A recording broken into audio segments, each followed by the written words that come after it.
You're the one thing a narcissist never prepared for, someone who actually left and meant it. And the moment they realize you're not coming back, something shifts in them. Something quiet, calculated, and deeply unsettling begins. Most people never find out what it is. Today, you will. If this kind of content speaks to you, hit subscribe and drop a like. It genuinely helps more people find their way here. Let's talk about what nobody tells you about the narcissist after you're gone.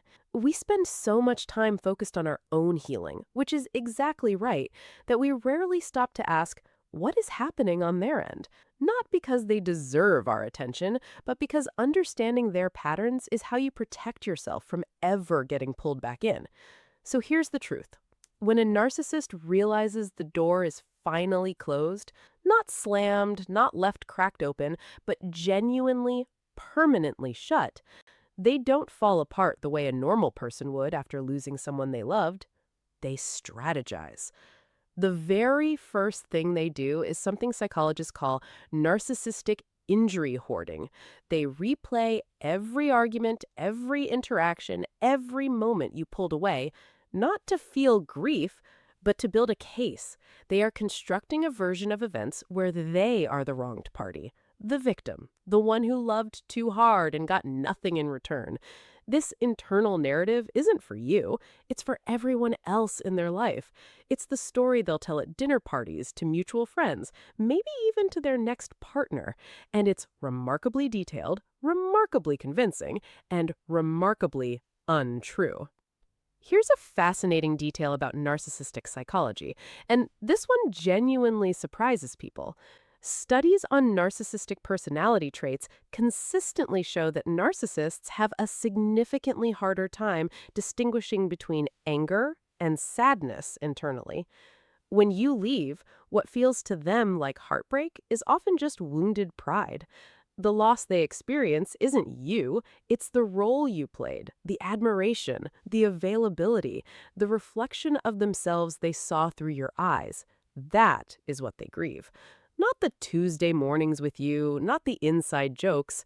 The mirror. You were their mirror, and now it's gone. So what do they do with that?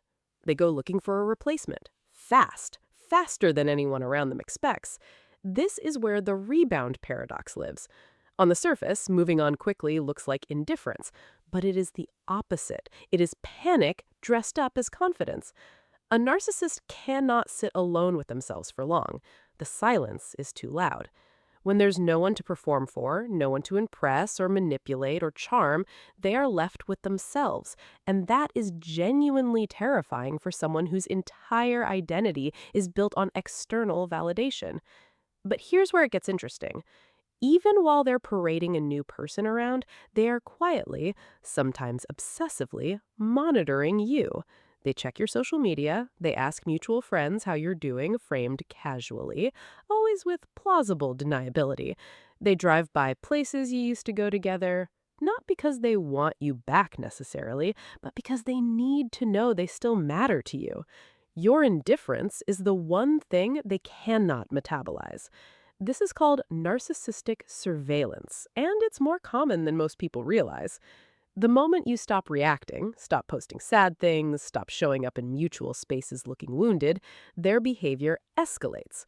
That's when the hoovering starts. The random, "I've been thinking about you" text at 11 p.m., the throwback memory shared on social media that's obviously aimed at you, the mutual friend who suddenly reaches out with oddly specific updates about the narcissist's life.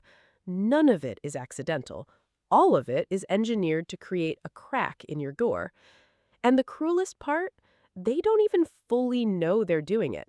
This isn't a villain sitting in a dark room plotting. It's someone so disconnected from their own emotional reality that control and connection have become the same thing to them. Here's what you need to hold on to. Their behavior after you leave is not about love. It never was. It's about supply, that term used in psychology to describe the emotional energy a narcissist extracts from others. You were supply.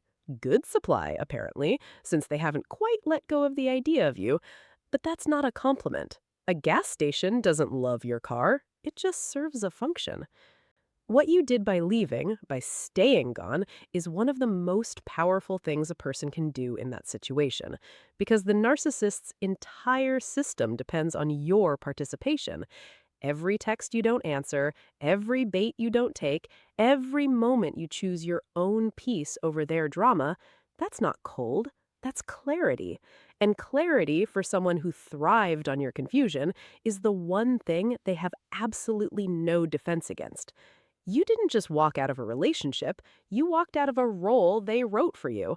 And they are still standing on that stage, furious, wondering why the show won't start. Now I want to hear from you. Drop it in the comments. What was the most unexpected thing the narcissist in your life did after you finally walked away? Some of those stories need to be heard, and honestly, they might help someone else recognize what's happening in their own life right now. See you in the next one.